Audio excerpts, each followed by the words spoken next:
So pretty much all of us have heard the phrase, go the extra mile. Well, where that particular phrase comes from is Jesus' Sermon on the Mount.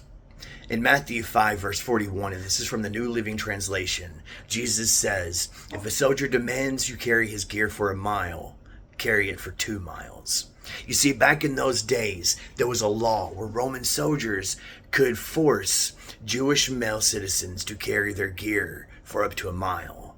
Well, in this Sermon on the Mount, Jesus says to not just carry their gear for a mile, but to carry it for 2 miles. Now, this is the same part of the sermon where Jesus says if someone slaps you on the face, offer them the other cheek. But you see, it's not about carrying gear an extra mile. It's not about letting someone slap you twice. It's not about any of those things. You see, everything Jesus ever says in the Bible can be summed down into one of 2 things, either about loving God or loving people. You see, it's always been about love. And this whole going the extra mile is the ultimate selfless act of love. You see, it's about loving someone, even those that hate you, even your enemy, enough to go the extra mile, to do that little extra something, to do more than what they're demanding, more than what they're asking, do more than what they're expecting.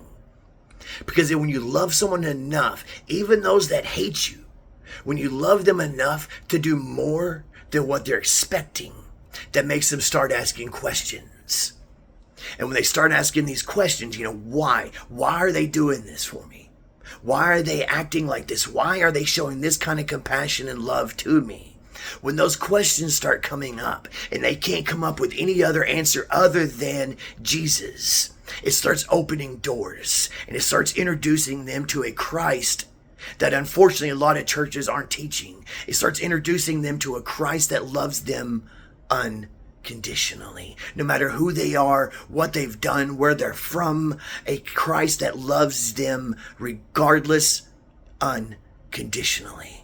And see, that's what Jesus was saying when he said to go that extra mile. Was love people selflessly, love people the way that I do. Later on in the Bible, Jesus even says, I give you a new commandment, love others as I have loved you. And that's the kind of selfless love that Jesus demands his followers show this world. The kind of love that is willing to lay your life down for a stranger, for an enemy, for someone that hates you. Just to show them the true love of Christ, the kind of love that is willing to die for those that hated him. Because that is the kind of love that Jesus shows us. That's the kind of love he showed us. And that's what he demands us to show the world. So here's your challenge. When you encounter people today, stop. And no matter who it is, be willing to go that extra mile to show them that true, selfless, unconditional, no strings attached love that Jesus has showed you. Until next time, be blessed.